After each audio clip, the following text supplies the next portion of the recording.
Radhe Radhe all student. आज बेटा हम आपके समझ फिर से फिजिक्स सेकेंड के एक नए टॉपिक के साथ आए हैं और ये बेटा टॉपिक आपका बहुत इंपॉर्टेंट है बोर्ड एग्जाम की दृष्टि से। और आप सबसे बेटा हमारा विनम्र निवेदन यही है कि आप इस टॉपिक को बहुत ध्यान से देखना, क्योंकि इसके एक एक पॉइंट पर आज चर्चा होगी। जिस प्रकार से आपका सरल सूक्ष्मदर्शी पर बेटा बहुत डिटेल में आपको समझाया गया है, सेम वैसे ही इसको भी बेटा आपका जो संयुक्त सूक्ष्मदर्शी है इसको भी वैसे ही समझाया जाएगा। इसलिए बेटा बहुत ध्यान से इसको देखना, क्योंकि थोड़ी सी भी आपकी मिस्टेक हुई है आपको समझ में नहीं आएगा। और बेटा ये आपके जो बोर्ड एग्जाम की दृष्टि से ये क्वेश्चन बहुत इंपॉर्टेंट रहते हैं, क्योंकि चाहे आपका सरल सूक्ष्मदर्शी हो या आपका संयुक्त सूक्ष्मदर्शी हो या खगोलीय दूरदर्शी हो, ये बेटा जितने भी आपके टॉपिक हैं इनमें से 3 टॉपिक में से कोई ना कोई एक आपको 99% बोर्ड एग्जाम में बेटा मिल ही जाएगा। इसलिए इस टॉपिक को बेटा बहुत ज्यादा ध्यान से देखना आप, ठीक है।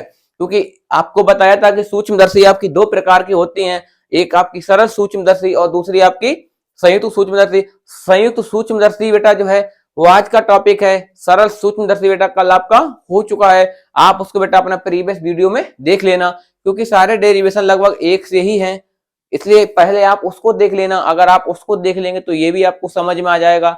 इसलिए कोशिश ये करना सबसे पहले उस टॉपिक को आप देखना, उसके बाद इसको देखना, ठीक है। क्योंकि इस जो बेटा आपका संयुक्त सूक्ष्मदर्शी होता है इसमें और सरल सूक्ष्मदर्शी में अंतर क्या होता है कि ये आपका जो संयुक्त सूक्ष्मदर्शी है ये एक ऐसा बेटा प्रकाशिक यंत्र है जिसकी सहायता से आप अत्यंत छोटी वस्तुओं को भी क्या करते हैं, उनका बड़ा प्रारूप देख सकते हैं। उसका भी काम यही है कि छोटे प्रतिबिंब को बड़ा प्रारूप देखना, लेकिन इसमें एक लिमिट होती है, उसकी अपनी एक अलग लिमिट है। इसमें क्या है, ये अत्यधिक छोटी यानी कि बहुत नामात्र यानी कि अति सूक्ष्म कण भी हो उसको भी क्या करते हैं आप बड़े प्रारूप में देख सकते हैं। लेकिन सूक्ष्मदर्शी जो आपकी सरल थी उसकी अपने एक अलग प्रोसेस होती है, और यहाँ पर इसका बेटा एक अलग प्रोसेस है, इसमें आप अत्यधिक छोटे कण को भी देख सकते हैं, ठीक है। क्यों, अब इसमें बेटा क्या होता है, इसकी जो आवेदन क्षमता होती है वो भी आपकी सही सरल सूक्ष्मदर्शी से अधिक होती है, क्योंकि जब ये अत्यधिक छोटे कणों को दिखाएगा तो इसकी क्या होगी कि जो आवेदन क्षमता है वो सरल सूक्ष्मदर्शी से काफी अधिक होती है। तो बेटा देखिए अब डायग्राम पर एक एक पॉइंट पर चर्चा होगी, इसलिए आप बहुत ध्यान से बेटा इधर देखना।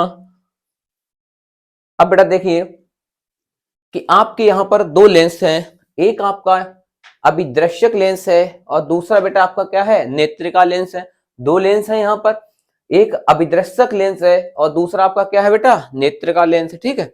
ये आपको मालूम है ये मुख्य अक्ष होती है पूरी, ये बेटा क्या होती है, मुख्य अक्ष होती है। अभिदृश्यक लेंस है और ये आपका नेत्रिका लेंस है, दोनों में अंतर क्या है आपको यहाँ पे दिख रहा होगा कि जो आपका अभिदृश्यक लेंस है उसका साइज थोड़ा कम है, लेकिन आपके नेत्रिका लेंस का साइज अधिक है, ठीक है। इसका अपोजिट आपको खगोलीय दूरदर्शी में मिलेगा, वहां पर आपको अभिदृश्यक लेंस बड़ा मिलेगा और नेत्रिका लेंस छोटा मिलेगा। यहाँ पे आपका अभिदृश्यक लेंस बड़ा होता है और नेत्रिका लेंस छोटा होता है। अब आपको मालूम है कि जिस लेंस की साइज बड़ा होगा, जिस लेंस का बेटा साइज बड़ा होगा उसकी फोकस दूरी भी उतनी ही अधिक होगी। नेत्रिका लेंस आपको मालूम है नेत्रिका लेंस का साइज बड़ा है तो नेत्रिका लेंस की फोकस दूरी भी ज्यादा होगी। जब इसकी फोकस दूरी ज्यादा होगी तो इसकी फोकस दूरी बेटा किधर है, यहां तक है। यानी कि इसकी जो बेटा फोकस दूरी होती है वो थोड़ी अधिक होती है, इसकी फोकस दूरी अभिदृश्यक लेंस के पास तक आ जाती है, लगभग यहां तक। लेकिन जो आपका अभिदृश्यक लेंस है, अभिदृश्यक लेंस को आपको मालूम है इसका साइज बेटा कम है। जब इसका साइज कम है तो इसकी फोकस दूरी भी क्या होगी, कम होगी। इसकी फोकस दूरी अधिक होगी क्योंकि इसका साइज बड़ा है, इसका साइज छोटा है तो इसकी फोकस दूरी कम होगी, ठीक है।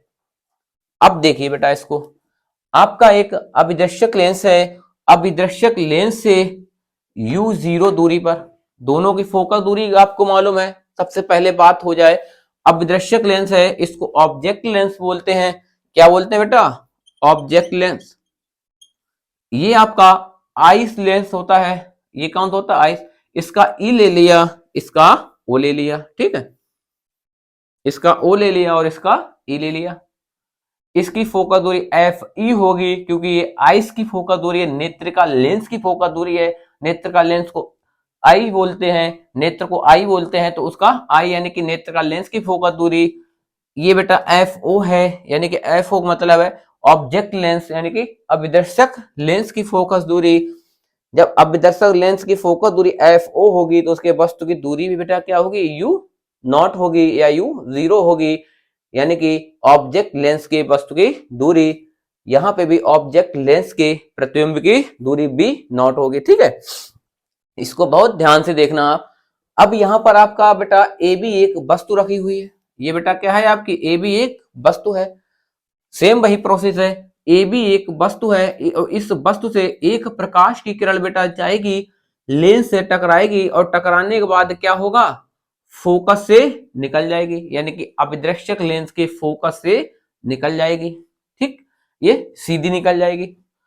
उसके बाद आपका बेटा दूसरी जो प्रकाश की किरण है, ये दूसरी प्रकाश की किरण आपकी क्या होगी, प्रकाशी के केंद्र से जाएगी और ये भी क्या होगी, सीधी निकल जाएगी।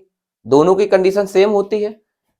ये आपकी लेंस से टकराती है, मुख्य अक्ष के समांतर जाती है, लेंस से टकराती है और फोकस से निकल जाती है।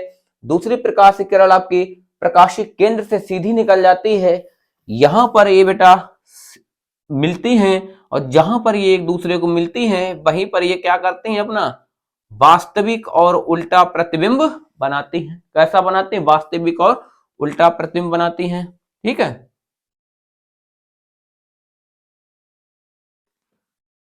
अब ये जो प्रतिबिंब बनाया इन्होंने वो ए डैश और बी डैश है।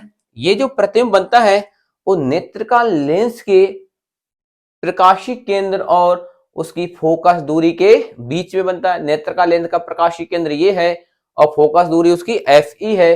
जब इसकी फोकस दूरी और नेत्रिका लेंस के बीच में क्या बनता है, प्रतिबिंब बनता है। ठीक, अब ये जो ए डैश बी डैश जो बेटा आपका प्रतिबिंब बना है, यह प्रतिबिंब ए डैश बी डैश नेत्रिका लेंस के लिए वस्तु का काम करेगा। इसके दो काम हैं, एक काम इसका क्या है कि ये अभिदर्शक लेंस के लिए तो प्रतिबिंब का काम करेगा, लेकिन नेत्रिका लेंस के लिए वस्तु का कार्य करेगा।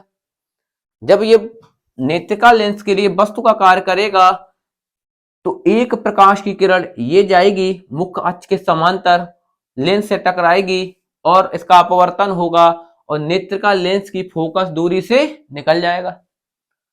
दूसरी आपकी प्रकाश की किरण प्रकाशी केंद्र से होकर जाएगी और ये भी क्या होगी, सीधी निकल जाएगी, क्योंकि यहां पर आपको मालूम है कि दोनों समांतर हैं। ये दूर दूर होती चली जाती हैं और जब दोनों दूर हो जाएंगी तो आप बेटा ये समझ सकते हैं कि जब दूर दूर हो जाएंगी तो यहाँ कहीं पे इनका प्रतिबिंब नहीं बनेगा। जब ऐसी कंडीशन आती है कि हाँ अब इनका प्रतिबिंब कहीं नहीं बनेगा तो कहीं ना कहीं तो प्रतिबिंब बनता होगा, ऐसा तो निश्चित नहीं है कि प्रतिबिंब नहीं बनेगा, कहीं ना कहीं तो बनता होगा। तो क्या करते हैं, इस वाली किरण को पीछे खींच लाते हैं और सेम इस किरण को भी पीछे खींच लाते हैं। जहां पर ये दोनों एक दूसरे को काटते हैं वहीं पर इनका आभासी सीधा और वस्तु से बड़ा प्रतिबिंब बनता है।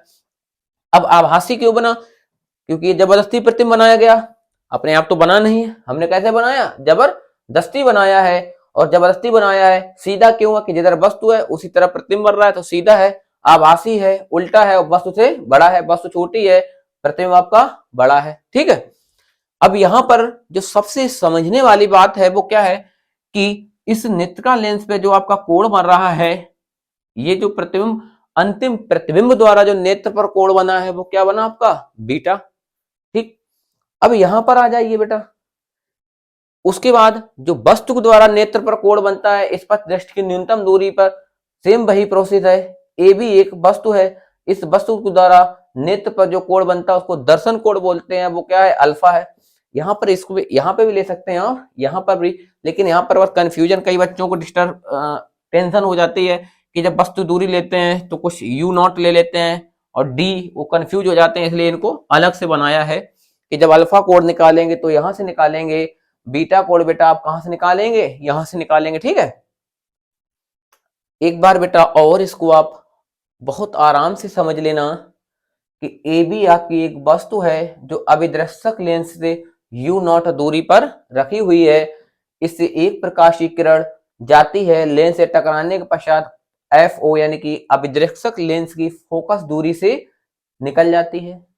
दूसरी प्रकाश की किरण बेटा प्रकाशीय केंद्र से सीधी निकल जाती है। जहां पर ये दोनों एक दूसरे को मिलती हैं वहीं पर क्या होता है, वास्तविक और उल्टा प्रतिबिंब बनता है। ए डैश और बी डैश बनता है। ये जो प्रतिबिंब बनता है वो नेत्रिका लेंस के प्रकाशिक केंद्र और नेत्रिका लेंस की फोकस दूरी के बीच में बना। देखो नेत्रिका लेंस की फोकस दूरी ये है और प्रकाशिक केंद्र ये है, दोनों के बीच में बना। अब यही जो प्रतिबिंब है ये नेत्रिका लेंस के लिए काहे का काम करता है बेटा, वस्तु का कार्य करता है, क्योंकि इसके दो काम होते हैं। इसके लिए ये वस्तु का कार्य करेगा जबकि इसके लिए प्रतिबिंब का कार्य करेगा। सेम वही प्रोसेस है जैसे यहां पर ये वस्तु ए बी रखी थी, वही यानी इस लेंस के लिए वस्तु ए बी है तो इस लेंस के लिए वस्तु क्या है, ए डैश बी डैश है। इसमें पहली प्रकाश की किरण जाती है मुख्य अक्ष के समांतर, ये जा रही है, लेंस से टकराई, फोकस दूरी से निकल गई। सेम कंडीशन यहां पर भी है कि ये वस्तु है, इससे पहली प्रकाश की किरण गई, लेंस से टकराई और फोकस से बाहर निकल गई। किस फोकस दूरी से, नेत्र का लेंस की फोकस दूरी से। दूसरी किरण यहां पर देखिए प्रकाश के केंद्र से सीधी निकल गई। यहां पर भी देखिए बेटा इस वस्तु से दूसरी प्रकाश की किरण गई, ये भी प्रकाश के केंद्र से सीधी निकल गई। इसको पीछे खींच लिया, इसको भी पीछे खींच लिया। जहां पर ये दोनों मिलती हैं वहीं पर क्या बनता है, आभासी सीधा और वस्तु से बड़ा प्रतिबिंब बनता है। अब देखिए जहां पर ये मिली हैं सेम वही कंडीशन है, इसके द्वारा जो प्रतिबिंब बना वो अभिदर्शक लेंस के प्रकाशीय केंद्र और फोकस दूरी के बीच में बना। इसके द्वारा जो प्रतिबिंब बना वो इसके प्रकाशीय केंद्र और फोकस दूरी के बीच में बना। ठीक है, अब सेम वही कंडीशन है कि जब आप आवर्धन क्षमता निकालेंगे तो आवर्धन क्षमता बराबर होता है अंतिम प्रतिबिंब द्वारा नेत्र पर बना दर्शन कोण अपॉन स्पष्ट दृष्टि की न्यूनतम दूरी पर या स्पष्ट दृष्टि की न्यूनतम दूरी द्वारा नेत्र पर बना कोण। ठीक है, अपने अपने अलग अलग तरह से। वैसे सबसे आसान होता है कि आवर्धन क्षमता बराबर प्रतिबिंब द्वारा यानी कि प्रतिबिंब द्वारा नेत्र पर बना कोण बटे वस्तु द्वारा नेत्र पर बना कोण। ठीक है, तो बेटा आपने ये सूत्र तो पढ़ा होगा बार बार कि m इजकल टू होता है आवर्धन क्षमता, m equal to beta upon alpha.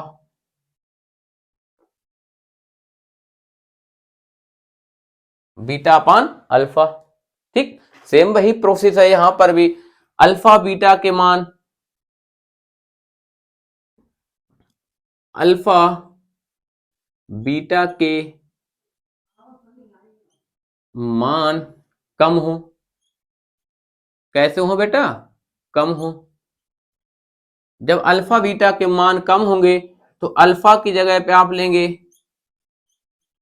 Ton alpha, beta की जगह पे क्या लेंगे बेटा आप,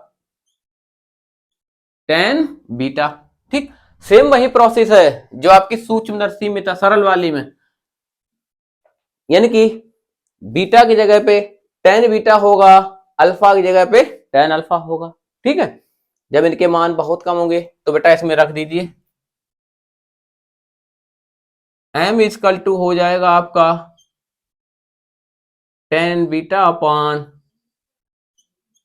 टेन अल्फा। इसको आपने दे दिया समीकरण 1।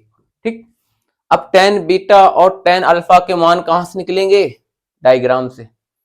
अल्फा का मान तो आपको मालूम है, बहुत इजी प्रोसेस है। टेन अल्फा का मान निकालेंगे तो उसका क्या हो जाएगा, टेन अल्फा बराबर होता है टेन थीटा बराबर आपका क्या होता है, लंब बटे आधार। तो लंब बेटा ये हो जाएगा इसका, और आधार कौन सा हो जाएगा, ये। तो टेन अल्फा जब आप निकालेंगे, टेन अल्फा इजकल टू हो जाएगा आपका बेटा क्या, लंब आपका ए बी हो जाएगा, आधार आपका क्या हो जाएगा, बी ई या डी, डायरेक्ट डी ले रहे हैं आप। ठीक है, ये आपका हो गया टेन अल्फा। अल्फा का मान यहां से निकलेगा यानी कि लंब बटे आधार, आधार आपको डी दिया है। बीटा का मान देखिए बेटा कहां से निकलेगा, यहां से, ये, चाहे आप ये पूरा मानिए त्रिभुज। ठीक, टेन बीटा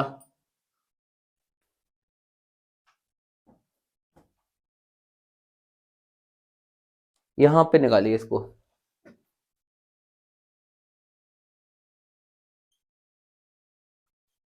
टेन बीटा का जब आप मान निकालेंगे तो यहां पर आप बेटा देख रहे होंगे बाबू कि ये यहां पर लंब बढ़ रहा है, चाहे आप इतना लें या ये लें, दोनों ही कंडीशन आप देख रहे हैं यहां पर भी। अगर आप त्रिभुज, अब यहाँ पे समस्या हमको क्या आती है, वैसे शॉर्टकट भी कर सकते हैं, लेकिन समस्या क्या है कि यहाँ पे ये प्रतिबिंब बढ़ रहा है। जब प्रतिबिंब बढ़ रहा है तो हमको पहले पी क्यू लेना पड़ेगा, यानी कौन सा त्रिभुज लेना पड़ेगा, पी क्यू और ई, पी क्यू और ई। जब यहां से आप टेन बीटा निकालेंगे तो टेन बीटा बराबर क्या होता है, लंब बटे आधार। तो लंब बेटा पी क्यू हो जाएगा, आधार आपका क्यू ई हो जाएगा, पी क्यू अपान क्यू ई हो गया। लंब बेटा आपका पी क्यू हो गया, आधार आपका क्यू ई हो गया, क्यू से ई तक। लेकिन अब आपको मालूम है कि आपका त्रिभुज, देखिए जो सबसे कंपलसरी बात यहां पर है वो क्या है कि त्रिभुज पी पी क्यू ई, त्रिभुज पी क्यू और ई बा त्रिभुज पी क्यू सर्वांग संग यानी कि समान किसके है, ए डैश ई और बी डैश के। त्रिभुज ए डैश ई बी डैश, ठीक। यानी कि त्रिभुज बेटा पी क्यू ई ये किसके समान है, ए डैश ई और बी, यानी दोनों त्रिभुज एक दूसरे कैसे समरूप हैं। एक त्रिभुज ये आपका बेटा बाबू है ये, ठीक। दूसरा त्रिभुज आपका ये वाला है, दोनों सर्वांग सम है, दोनों सर्वांग सम होने यानी समान है, दोनों समान है तो दोनों की भुजाएं भी समान होंगी। यानी पी क्यू किसके बराबर होगा, ए डैश बी डैश के। पी क्यू बराबर किसके होगा बेटा, ए डैश बी डैश के। पी क्यू किसके बराबर है, पी क्यू बराबर किसके है, A dash B dash K, ठीक। अब क्यू ई किसके समान है बेटा, बी डैश ई के। जो क्यू ई है आधार क्यू ई, यानी इस वाले त्रिभुज का जो आधार है वो इस वाले त्रिभुज के समान है, यानी क्यू ई किसके बराबर है, बी डैश ई के, बी डैश ई के, ठीक है। अब टेन बीटा का मान भी निकाल लिया आपने बाबू, टेन अल्फा का मान भी निकाल लिया।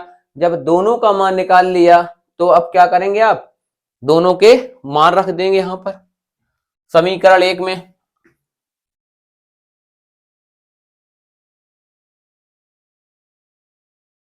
टेन बीटा का मान बेटा क्या आया आपका, A dash B dash upon B dash E. Ten alpha का बेटा मान क्या आया आपका, ए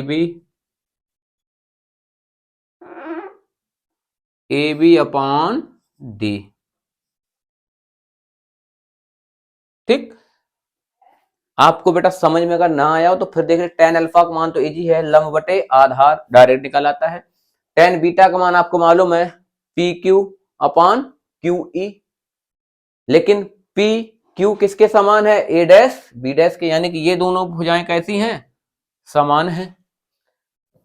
फिर क्यू ई यानी ये वाली भुजा किसके समान है, इसके क्यू ई समान है बी डैश ई के, ठीक है।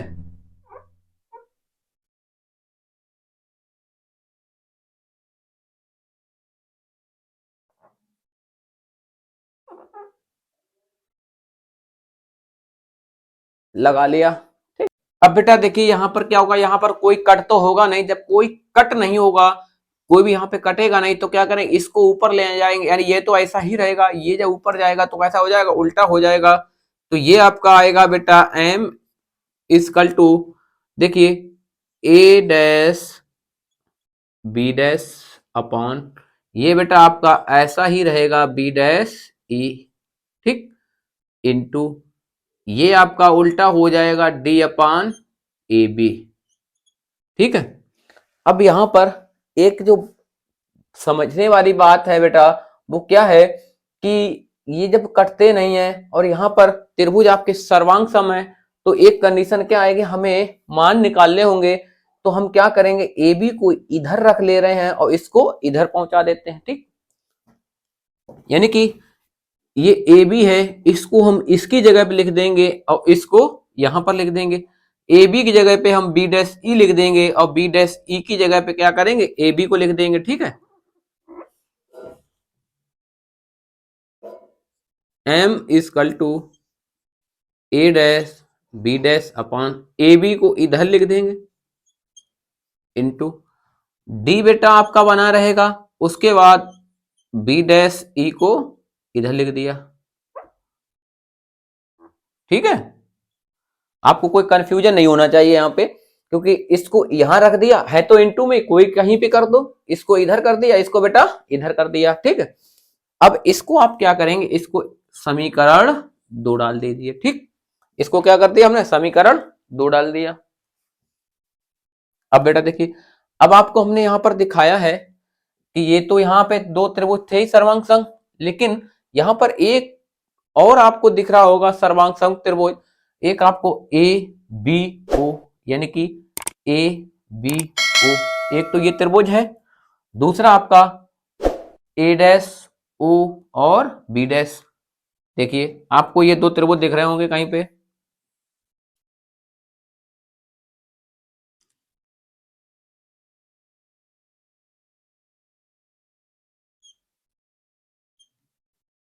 देखो बेटा, ये a B A dash, sorry a dash और बी डैश और ये ओ, ये आपको दिख रहा होगा। इसमें ए बी यहां पर है, ओ बेटा ये है A dash B dash, A dash B dash. अब आप देखिए बेटा, ये वाला त्रिभुज और ये त्रिभुज दोनों एक दूसरे कैसे हैं, सर्वांग सम हैं, यानी कि दोनों एक दूसरे का सर्वांग सम हैं। तो दोनों की जो भुजाएं हैं वो क्या होंगी,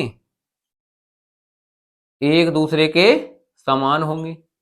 क्या होंगी बेटा बाबू, एक दूसरे के समान, यानी ये वाली भुजा इसके समान होगी, ये भुजा इसके समान होगी।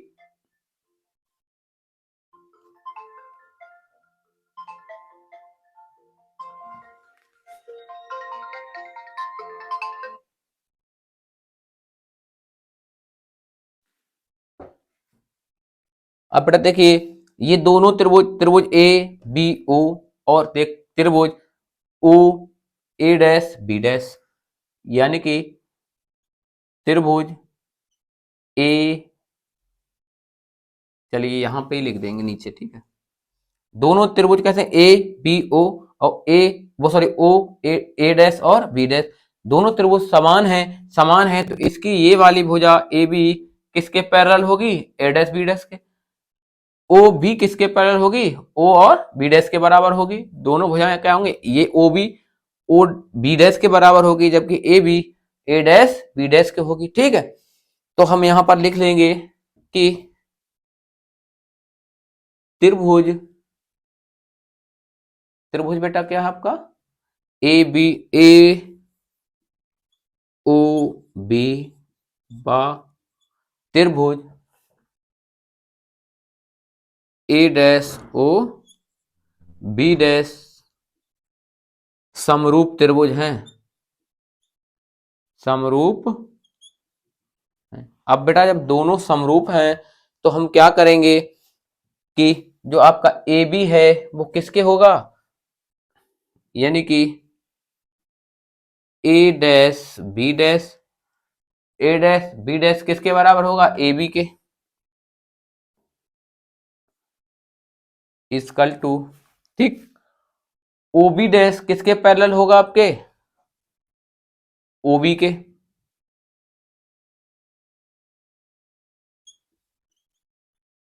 ओ बी डैश अपान क्या हो जाएगा बेटा आपका, ओ बी डैश बराबर अपान हो जाएगा ओ बी के, ठीक है। अब यहां तक तो बेटा आपको इतना समझ में आ ही गया होगा कि ए डैश बी डैश किसके, ए बी के पैरेलल है, जबकि ओ बी किसके है, ओ बी डैश के, या ओ बी डैश किसके बराबर है, ओ बी के, ठीक है। तो ओ बी डैश किसके अपान में है, ओ बी के, अब यहाँ पे आपको एक चीज दिख रही होगी कि A dash B dash upon A B, A dash B dash upon A B, यानी कि यहाँ पर A dash B dash upon A B है, तो यहाँ पर A dash B dash upon A B का मान दे दिया गया है। यहाँ A dash B dash upon A B का मान बेटा क्या दिया आपका, O B dash upon O B. अब यहाँ पर मान भी रख देते हैं। ओ बी डैश बेटा आपका कहाँ पे है, ये है ओ से लेके बी डैश, और ओ से लेके बी डैश तक की दूरी क्या है आपकी, बी नॉट है। तो यहाँ पे मान भी रख दीजिए आप direct, B not upon O B, O और बी, ओ बी तक की दूरी क्या है आपकी, यू नॉट, ये दूरी क्या है आपकी यू जीरो। अब आपको मालूम वस्तु दूरी हमेशा माइनस में लेते हैं, ठीक। ओ बी डैश यानी ओ बी डैश तक की दूरी क्या है, प्रतिबिंब दूरी बी डैश बी ओ है, सॉरी क्या है बी ओ, जबकि ओ बी डैश यानी वस्तु दूरी जो है वो कितनी है you zero, you zero minus में होती है। अब बेटा देखिए आपको बेटा ये आपको दिख रहा होगा, इसकी जगह हम ये लिख सकते हैं, यहां पर समीकरण 2 में A dash B dash upon A B की जगह पे हम B zero upon U zero लिख सकते हैं, ठीक है। क्योंकि यहां पर मान दे दिया है A dash B dash upon A B का मान कितना है आपका B zero upon U zero, तो ये मान उठाकर हम कहां रख देंगे समीकरण 2 में, यहां पर लिख दे देना समीकरण 2 में, ठीक है।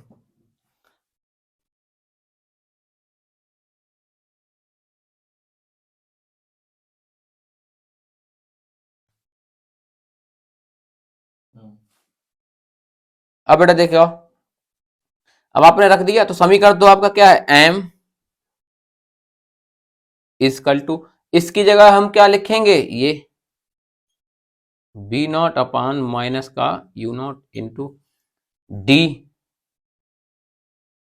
अब बेटा बी डैश ई का मान देखिए आप यहां पे बी डैश ई, और बी डैश ई का मान क्या है आपका U E, B dash E का मान बेटा क्या है यू ई है, तो ये भी बेटा रख दीजिए आप यू ई, ये भी माइनस में ली जाती है वस्तु दूरी, और स्पष्टदर्शी न्यूनतम दूरी ये भी माइनस में ली जाती है। जब दोनों माइनस में ली जाती हैं, इसको बेटा आप चाहें तो यहीं से डायरेक्ट ले सकते हैं माइनस ये, ठीक है। और जब इसको भी माइनस लेंगे तो माइनस से माइनस क्या होता है बेटा आपका कट हो जाता है, और बचता क्या यहां पे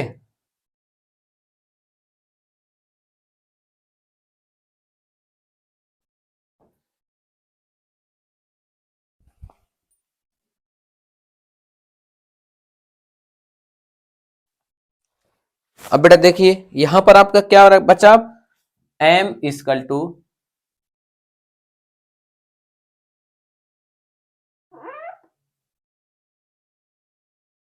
एम इजकल टू आपका आ गया माइनस का B not upon U not into D upon U ई,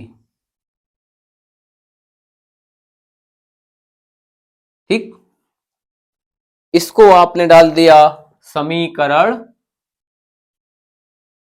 3, इसको क्या डाल दिया समीकरण 3।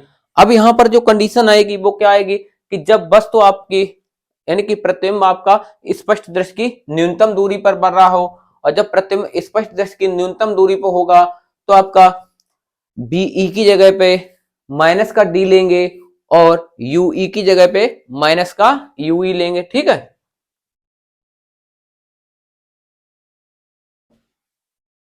यहां पर लिखना बेटा आपका केस 1 है, केस नंबर 1 क्या कहता है, जब प्रतिबिंब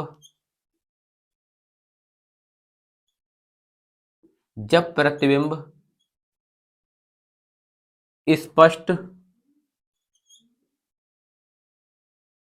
दृष्ट की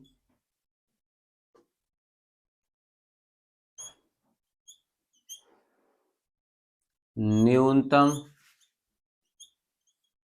दूरी पर बने और बेटा जब दृष्ट न्यूनतम दूरी पर बनेगा तब क्या होगा, बी ई की जगह पे माइनस का डी लिया जाएगा। अब ये बताएंगे आप कहां पे है, यू ई की जगह पे माइनस ई लिया जाएगा। ठीक, अब बीई आपको मालूम है कि जब अभी दृक्सक लेंस के प्रतिबिंब की दूरी बी नॉट है, तो बेटा नेत्र का लेंस का भी एक प्रतिबिंब आपका ये ए डैश बी, सॉरी नेत्र का लेंस का भी प्रतिबिंब क्या बना, पी क्यू बना। तो नेत्र का लेंस के जो प्रतिबिंब की दूरी होगी वो क्या होगी, पी बी ई होगी। वो क्या होगी, बी ई होगी। तो बी जब अब आपका स्पष्ट दृष्टि न्यूनतम दूरी पर बनेगा डी पर, तो उस समय प्रतिबिंब क्या होगा बेटा आपका, बी ई। तो बी ई की जगह माइनस डी लेंगे और यू ई की जगह पे माइनस ई। अब वो कब लेंगे, नेत्र लेंस, यानी आपने लेंस का सूत्र तो पढ़ा होगा, 1/f इक्वल टू, ये आपने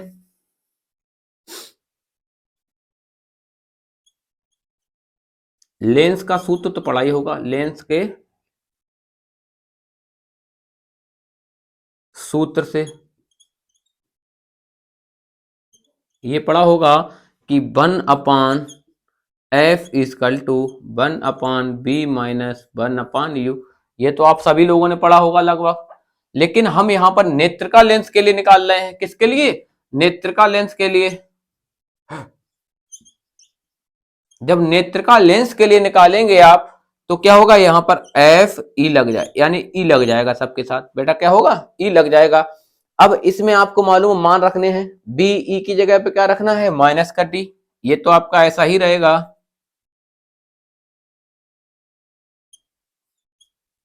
1/f equal to, sorry 1/f E equal to minus का 1/d। यू ई पहले से ही यहां माइनस है, यू ई यहां पे माइनस है, तो यू ई की जगह पे माइनस यू ई रखेंगे, तो माइनस माइनस क्या हो जाएगा बाबू आपका, प्लस हो जाएगा। ठीक, फिर वही कंडीशन कि डी का क्या करेंगे, गुणा कर देंगे दोनों ओर, डी का गुणा, डी का गुणा दोनों ओर करना आपको। ठीक है, आप इसको लिख लेना, डी का दोनों ओर गुणा करने पर, तो डी का यहां पे भी होगा बेटा, d/f e equal to d/d plus d/u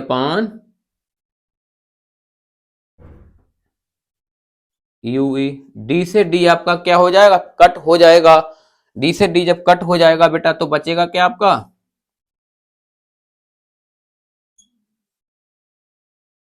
d/f e। यहां पर एक बचेगा माइनस का, और माइनस का एक यहां पर आ जाएगा, तो वो क्या हो जाएगा, प्लस का 1 हो जाएगा। माइनस एक बचेगा, डी से डी कट गया, तो यहाँ पे माइनस एक बचेगा। माइनस एक जब इधर आएगा तो क्या हो जाएगा, प्लस का एक, और इधर क्या रहेगा आपका, d/u e। d/, क्या आ जाएगा बेटा, u e। अब आपको बेटा ये देखिए कि इसमें कहीं ऐसा समीकरण है जिसमें आपको d/u e दिख रहा हो, तो आपको समीकरण 3 दिख रहा होगा, दिख रहा, समीकरण 3 में d/u e आपको दिख रहा, और यहां पर आपने d/u e का क्या किया, मान निकाल लिया। अब ये d/u e का मान ये वाला उठा के हम कहां रख देंगे, समीकरण 3 में। ठीक, क्योंकि हमने इसका मान ज्ञात कर लिया है, इसका मान क्या आया ये, अब इसको रख दो समीकरण 2 में, समीकरण सॉरी 3 में, समीकरण 3 में इसको रख दो। तो जब ये वाला मान आप समीकरण 3 में रखेंगे, तो बेटा क्या हो जाएगा, m इजकल टू माइनस का v0/u0, कोष्टक में अंदर आ जाएगा 1 प्लस d/fe।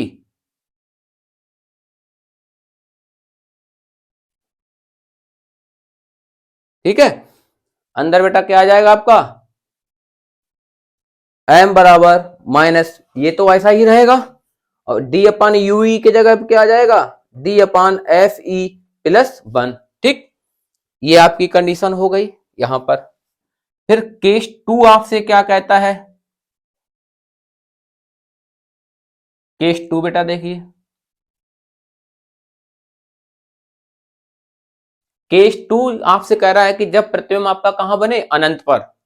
अब क्या बोल रहा है बेटा आपका, पहले एक काम करते हैं कि इसकी लंबाई निकाल ले रहे, ठीक है, इसकी लंबाई यानी कि आपको नली की लंबाई और निकाल लीजिए। यहां पर नली की लंबाई जब आप निकालेंगे तो नली की लंबाई क्या हो जाएगी, यह आपकी दूरदर्शी की लंबाई, सॉरी संयुक्त सूक्ष्मदर्शी की लंबाई या नली की लंबाई। जब आप इसकी लंबाई निकालेंगे, नली की जो लंबाई है वो बेटा लंबाई क्या हो जाएगी, इसमें आप लिख देना नली की लंबाई।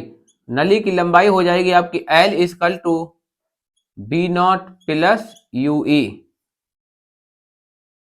क्या हो जाएगी बेटा, B naught plus U E, यानी कि प्रतिबिंब की लंबाई और अभिदर्शक लेंस के प्रतिबिंब की लंबाई और नेत्रिका लेंस के प्रतिबिंब की लंबाई। देखिए बेटा ये इतनी और ये इतनी लंबाई दोनों आपस में क्या हो जाएंगी, जुड़ जाएंगी। जब दोनों जुड़ जाएंगी तो यही क्या हो जाएगी, इसकी जो भी नली अली होती है उसकी क्या हो जाएगी, ये लंबाई। फिर केस 2 आपका क्या कहता है, जब प्रतिबिंब अनंत पर हो, जब प्रतिबिंब अनंत पर हो। जब प्रतिबिंब बेटा आपका अनंत पर होगा तब क्या होगा, अनंत पर जब प्रतिबिंब होगा तो हमेशा वस्तु की दूरी यूई की जगह हम क्या लेते हैं, एफ ई। अनंत पर की वस्तु का प्रतिबिंब हमेशा फोकस बनता है, तो जब प्रतिबिंब अनंत पर होगा तो यूई की जगह आप क्या लेंगे, एफ ई। और ये यूई की जगह जो एफ ई लेंगे वो बेटा कहां पर लेंगे आप, समीकरण 3 में। कहां पे लेंगे, समीकरण 3 में लेंगे, ठीक, यहां पे ही लेंगे आप। समीकरण 3 में क्या करेंगे, एम बराबर माइनस का B not upon U not into D upon क्या हो जाएगा, एफ ई, ठीक। यानी इसी वाले समीकरण 3 में यूई की जगह पे आप क्या लिख देंगे, एफ ई। क्या लिख देंगे, एफ ई। यहां पर भी लंबाई निकालेंगे तो यूई की जगह क्या कर देंगे, एफ ई। लंबाई जब आप लेंगे तो L बराबर हो जाएगा बी नॉट, तो आपका बेटा वैसा ही रहेगा, जबकि यू ई की जगह पे क्या लिखना है आपको, एफ ई, ठीक। ये बेटा आपके संयुक्त सूक्ष्मदर्शी की आवर्धन क्षमता का सूत्र है। हमारी तरफ से बेटा पूरी कोशिश की गई है कि आपको इसका एक एक पॉइंट समझा दिया जाए, एक एक पॉइंट आपको समझ में आ जाए। एक बार फिर से बेटा आप इसका रिवाइज कर लीजिए, ठीक है। आपके दो लेंस हैं, एक आपका एल है अभिदर्शक लेंस, एक नेत्रिका लेंस है। अभिदर्शक लेंस की वस्तु दूरी यूई है, ए बी। ए बी का जो प्रतिबिंब बनता है वो ए डैश बी डैश में बनता है। यही ए डैश बी डैश नेत्रिका लेंस के लिए वस्तु का कार्य करता है और प्रतिबिंब क्या बनाता है बेटा, आपका पी क्यू बनाता है। आपको आवर्धन क्षमता का सूत्र मालूम है, beta upon alpha. Alpha beta के मान कम होते हैं तो टेन अल्फा, अल्फा की जगह टेन अल्फा, बीटा की जगह पे टेन बीटा लेते हैं। बीटा की जगह टेन बीटा, अल्फा की जगह पे टेन अल्फा। उसके बाद टेन बीटा का मान बेटा आपने कहां से निकाल लिया, यहां से पी क्यू अपान क्यू ई। क्या निकाला आपने, पी क्यू अपान क्यू ई, ठीक। आधार आपका ये था, पी क्यू किसके बराबर है, ए डैश बी डैश के, क्यू ई किसके बराबर है, बी डैश ई के, ठीक है। अब ये बीटा का मान बेटा आप यहां पर उठाकर रख देंगे, A dash B dash upon B dash E. जबकि टेन अल्फा का मान बेटा यहां से आपने निकाला ए बी अपान डी, दोनों के मान रख देते हैं। डी बेटा हमेशा माइनस में लिया जाता है, स्पर्शरेखा की न्यूनतम दूरी, यहां तक ये आपका हो गया। उसके बाद आपको मालूम है त्रिभुज ए ओ बी व त्रिभुज ए डैश ओ और बी डैश समरूप त्रिभुज हैं, तो ए बी किसके बराबर होगा, ए डैश बी के। ओ बी किसके बराबर होगा, ओ बी डैश के, ठीक है। A dash B dash upon A B होगा, जबकि ओ बी डैश किसके अपान होगा, ए ओ बी के। ओ बी डैश का मान बेटा वहां पे आपको दिया है, ओ से लेके बी डैश तक की दूरी क्या है, बी नॉट। और जबकि बेटा आपका ओ बी यानी ओ से लेके बी तक की दूरी क्या है, यू नॉट। दोनों ये माइनस में होगी, तो बेटा देखो ये आपको मालूम है कि जो आपका ए डैश बी डैश यहां पर भी दिया है, यहां पर ये दिया, इसका मान हमने कहा निकाला, यहां पर इसका मान क्या निकल के आया, ये यही मान उठा के हम कहां रख देंगे, इसकी जगह पे समीकरण 2 में। माइनस से माइनस कट गया, एम का मान आ गया। जब प्रतिबिंब जिसकी न्यूनतम दूरी पर बने तब बीई आपका माइनस डी हो जाता है, यूई आपका क्या हो जाता है, यू माइनस का यूई। नेत्र का लेंस के लिए सूत्र लगा देते हैं 1/FE plus 1/BE minus 1/UE। Be की जगह पे माइनस का डी, यूई की जगह पे माइनस का यूई, दोनों क्या हो जाएंगे, प्लस हो जाएंगे। यूई और यूई जब रखेंगे तो माइनस माइनस प्लस हो गए। डी का दोनों ओर गुणा कर देते हैं, डी से डी कट जाता है, यहाँ पे -1 बचा, -1 इधर आएगा तो प्लस में हो जाएगा। अब डी अपान यूई ये आपको कहीं ना कहीं दिख रहा होगा समीकरण 3 में, इसका मान हमने यहां पर निकाल लिया, कौन सा, डी अपान FE प्लस 1, ये मान उठा के यहां रख देंगे। उसके बाद नली की लंबाई निकाल ली, L बराबर B0 प्लस यूई, ये लंबाई यहां तक और यहां तक दोनों को जोड़ लिया। जब प्रतिबिंब अनंत पर बनता है तो यूई की जगह पे क्या होता है, FE, फिर हम इसी FE को समीकरण 3 में रख देंगे यूई की जगह पे, फिर नली की लंबाई निकाल लेंगे B0 प्लस यूई। ठीक, ये बेटा आपका डेरिवेशन है। इसके बाद बेटा जो आपका नेक्स्ट डेरिवेशन है वो है खगोलीय दूरदर्शी अपवर्ती दूरदर्शी के लिए। आप अब चाहें तो बेटा इसका स्क्रीनशॉट ले सकते हैं।